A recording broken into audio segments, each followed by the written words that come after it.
IT Lanka YouTube channel.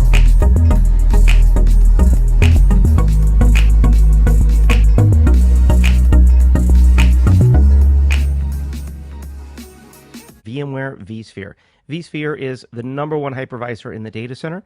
No matter what study you go out to and you look at numbers, you'll see that somewhere between 60 and 90% of the data centers in the world are running VMware vSphere.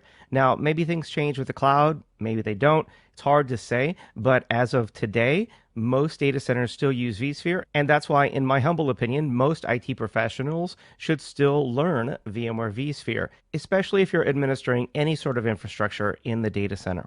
Now, vSphere is the most advanced hypervisor available today, also in my humble opinion. I mean, it has been around the longest, and just about every hypervisor that's out there has based their features in some way, shape, or form on VMware vSphere. Things like vMotion, moving and running virtual machine from one host to another with zero downtime, storage vMotion, distributed resource scheduler, load balancing of the virtual machines, high availability. All these things came from VMware vSphere. vSphere still has the biggest ecosystem of third-party tools and resources out there today. If you ever go to VMware VMworld, which is their big conference, there's over 20,000 attendees, over 200 some different partners displaying in their ecosystem at the convention. I think it goes a long way to saying that VMware is still a very big deal.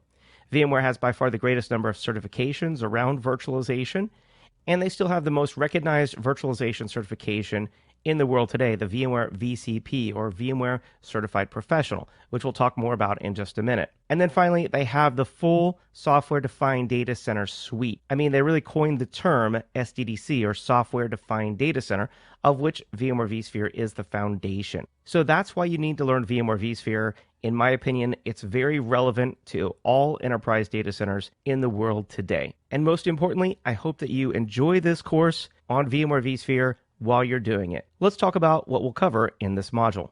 We'll kick off this module with a look at VMware certification. What are the different types of VMware certification that are available to you, and what are the different levels, and where would you start? From there, I'll answer the question, who is the intended audience for this course? Hopefully you fit in. I'm willing to bet that you will, but stay tuned for that.